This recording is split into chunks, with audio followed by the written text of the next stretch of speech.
তুমি আছো, ছোটন আছে, বাড়ির অন্যান্য সবাই আছে। আমার একটা অন্য কাজ আছে।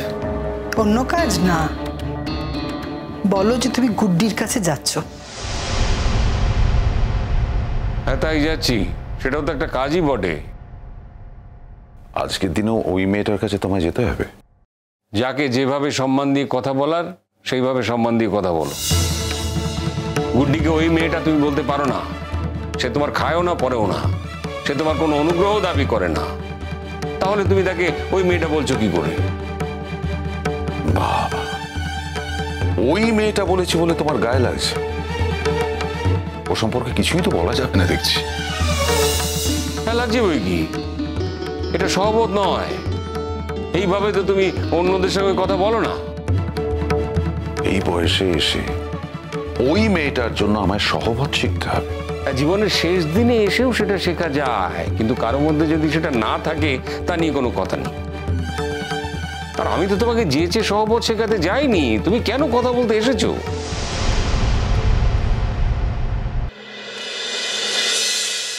এই গুটি, তুই এখনো রেডি হসনি? আমি কোথায় যাব? ও মা, কোথায় যাবো মানে? তুই যাবি না? শিরিন দিদির আইবুড়ো ভাত, ওই বাড়িতে তোর সার্জির আইবুড়ো ভাত। কি রে, সবাই নিমন্ত্রণ তো? তুই তো বিয়ে বাড়িতে আনন্দ করবি বলে এসেছিস নাকি? তুমি আমাকে ডেকেছো তাই আমি এসেছি আন্টি। শিরিন দিদি আমাকে নিমন্ত্রণ করেছে তাই এসেছি। এখানে যদি আরো কিছু কাজ করতে হয় আমাকে বলো, আমি সবটাই করে দেব। কিন্তু অন্য কোথাও যাবো বলে তো আর এখানে আসিনি। দেখ গুড্ডি, একটা জিনিস আমরা সবাই মিলে নর্মালাইজ করার চেষ্টা করছি। এখন তুই যদি এরকম আটকে থাকিস তাহলে তো খুব মুশকিল, তাই না? আমি তো আটকে যাইনি শিরিন দিদি, আমি তো এসেছি তোমার বিয়েতে। আচ্ছা, তুই কি বলতে চাইছিস বলতো? তোকে আলাদা করে নিমন্ত্রণ করেনি বলে তুই যাবি না? আচ্ছা ঠিক আছে, আমি ওদের কাউকে বলে দিচ্ছি তোকে নিমন্ত্রণ করে দিতে। আসলে কি জানিস তো, তুই তো আমাদের বাড়িতে আছিস, আর ওরা তো খুব ভালো করে সেটা জানে। ওরা আমাদের সকলকে নিমন্ত্রণ করেছে, তার মানে তো ওরা ধরেই নিয়েছে যে তুইও যাবি। সেই জন্য আর তোকে বলেনি আলাদা করে। দেখ, কালকে অনুজের জেঠিমা এসে কিন্তু সকলকে নিমন্ত্রণ করে গেছে, বারবার বলে গেছে। শুনেছিস তো? সেই সবার মতো তো আর আমি পড়ি না আন্টি। আমি তোমাদের বাড়ির গেস্ট, তোমরা নিমন্ত্রিত। তোমরা শুধু শুধু আমাকে নিয়ে যাওয়ার জন্য কেন জোর করছো? তুই নিজেকে এবারের গেস্ট কথাটা কি করে বললি গুড্ডি? কাল সবার সামনে মা তোকে নিজের ছোট মেয়ে বলে পরিচয় করালো। আমি তোকে নিজের বোনের মতো ভালোবাসি, আর তুই আমাকে তোর দিদি বলে ডাকিস। তাহলে এখন হঠাৎ করে তুই গেস্ট কি করে হয়ে গেলি? হ্যাঁ, এটা একদম ঠিক আন্টি। আন্টি সবার সামনে আমাকে নিজের ছোট মেয়ের মতো বলেছে। শিরিন দিদি, আমিও তোমাকে দিদির মতো ভালোবাসি, আর তুমিও আমাকে বোনের মতোই ভালোবাসো। কিন্তু এই প্রত্যেকটা কথার সাথে একটা একটা মতো শব্দ জুড়ে আছে শিরিন দিদি। মেয়ে আর মেয়ের মতো দুটো তো এক নয় শিরিন দিদি। তুমি অনেক জ্ঞানী গুণী মানুষ, তোমাকে আর আমি এসব বোঝাতে পারি? তার মানে তুই বলতে চাইছিস আমি তোকে ভালোবাসি না, তাই তো? আন্টি, আমি কিন্তু একবারের জন্য বলতে চাইছি না যে তুমি আমাকে ভালোবাসো না। আমি এসব কিছুই বলতে চাইছি না। আমি শুধু এটাই বলছি, তুমি শিরিন দিদিকে যেরকম ভালোবাসো, তুমি আমাকে কোনোদিনও সেরকম ভালোবাসতে পারো না। সেটা কখনোই সম্ভব না। এই যেমন আমিও শিরিন দিদিকে ভালোবাসি, এটা ঠিকই, কিন্তু আমার নিজের যদি কোনো দিদি থাকতো, তাকে হয়তো আমি এর থেকে বেশি ভালোবাসতাম। এটাই স্বাভাবিক। গুড্ডি, তুই না মাঝে মাঝে বড্ড জ্ঞান দিয়ে কথা বলিস, জানিস তো? এই সবসময় এত জ্ঞান দিয়ে কথা বলা কিন্তু কারোর ভালো লাগে না। আমি কি জানি যে আমি জ্ঞান দেবো শিরিন দিদি?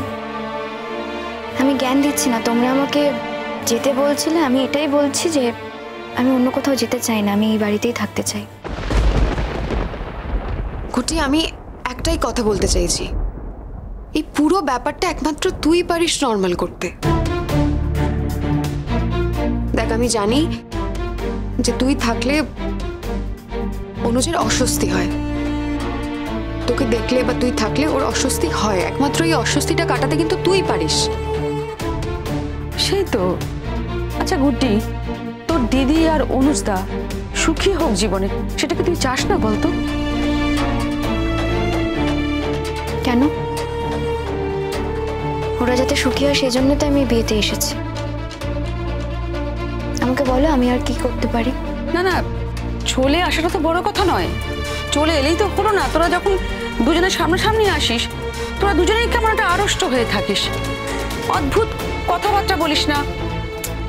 আর তাছাড়া দেখ, সবার সামনে ও তো তোর হয়ে ফাইট করে, সকলের সামনে ফাইট করে, তোর হয়ে কথাবার্তা বলে। তোরা একেবারে আরো আরো একটা অদ্ভুত। শোন গুড্ডি, একটা কথা তোকে বলি, এখন তো আর কিছু করার নেই, বিয়েটা তো হচ্ছে, আর তো কিছু করার নেই।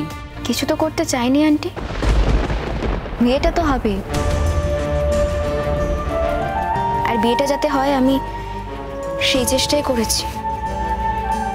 গুড্ডি, তুই এমনভাবে বলছিস না যেন তুই না চাইলে বিয়েটাই হতো না।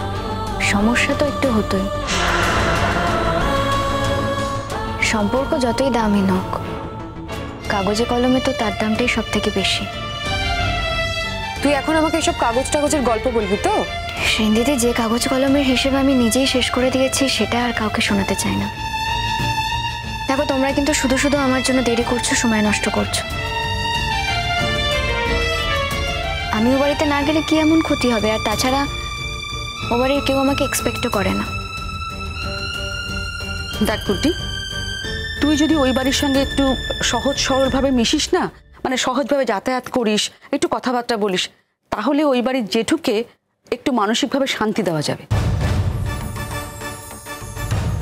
উনি তো ধরেই নিয়েছেন তুই প্রচন্ড কষ্টে আছিস এই বিয়েটা ভেঙে যাওয়ার জন্য, কিন্তু উনি এটাই বুঝতে পারছেন না যে এই বিয়েটা বিয়েই নয়। এটা এই সহজ কথাটা উনি বুঝতেই পারছেন না, কেউ বোঝাতে পারছে না ওনাকে, একমাত্র তুই বোঝাতে পারবি। এটা বোঝানোর জন্য আমাকে ও বাড়িতে যেতে হবে আন্টি? তাহলে সরি। না না গুড্ডি, কোনো কিছু বোঝানোর জন্য তোকে যেতে হবে না, তুই আমার সঙ্গে চল। আমি যাচ্ছি বলে তুই চল। শিরিন দিদি, আমি জানি তোমাকে বললে তুমি হয়তো রাগ করবে, কিন্তু আমাকে মাফ করো, আমি যেতে পারবো না। আচ্ছা, তার মানে তুই বউ ভাতের দিনও যাবি না, তাই তো? দেখো, যে অনুষ্ঠানটা আমি অ্যাভয়েড করতে পারবো না সেখানে তো আমাকে যেতেই হবে, কিন্তু আজকের এই অনুষ্ঠানে না গেলে কিছুই এসে যায় না। ও, তার মানে তুই বলতে চাইছিস তুই বউ ভাতে যাবি, কিন্তু আজকে আর আইবুড়ো ভাতে তুই যাবি না, তাই তো? আইবুড়ো ভাতের নাটকটা করার দরকার কি ছিল? ও কি আইবুড়ো যে আইবুড়ো ভাত খাবে? সম্পর্ক থাক আর না থাক, একটা বিয়ে হয়েছিল, সে বিয়েটা ভাঙতে হয়েছে। ও যে ডিভোর্সি সেটা কাগজে কলমে আছে, তারপর এই আইবুড়ো ভাত হয় কি করে? শোনো, তুমি খুব ভালো করে জানো যে কাগজে কলমে যতই ডিভোর্স হয়ে যাক না কেন, ও এখনো আইবুড়ো আছে, এতে কোনো সন্দেহ নেই। সে তোমাদের ব্যাপার, সন্দেহ থাক বা না থাক তার মধ্যে আমি কিন্তু কোনো মন্তব্য করতে চাইছি না। আমার একটাই কথা, গুড্ডির ওপর তোমরা জোর করছো কেন? ওর ওপর তো জোর করার কিছু নেই, ও না যাক আমি সেটাই চাই। কেন বাপি, কেন? সবকিছু তো নর্মাল হয়ে গেছে। সবকিছু নর্মাল হয় না জীবনে, অনেক কিছুই আমরা নর্মাল বলে ধরে নিই, ধরে নিলে আমরা শান্তি পাই। তার থেকেও বড় কথা, গুড্ডি যে এ বাড়িতে এসেছে, ওকে আমরা ইনভাইট করেছি বলে, তাহলে তুমি ওকে অন্য কোথাও যাওয়ার জন্য জোর করছো কেন? সবকিছু জোর করে নর্মাল করা যায় না সেদিন, সেটা সম্ভব নয়। গুড্ডিকে তুমি কত কষ্ট দেবে? তোমার সঙ্গে অনুযায়ী বিয়ে হচ্ছে, তাই গুড্ডি এ বাড়িতে নিমন্ত্রিত হয়ে এসেছে, তাই বলে ওকে অনুজের বাড়িতে আইবুড়ো ভাত দেখাতে হবে? সবকিছুর একটা সীমা আছে। তোমাদের বাড়াবাড়ি না সীমা ছাড়িয়ে যাচ্ছে।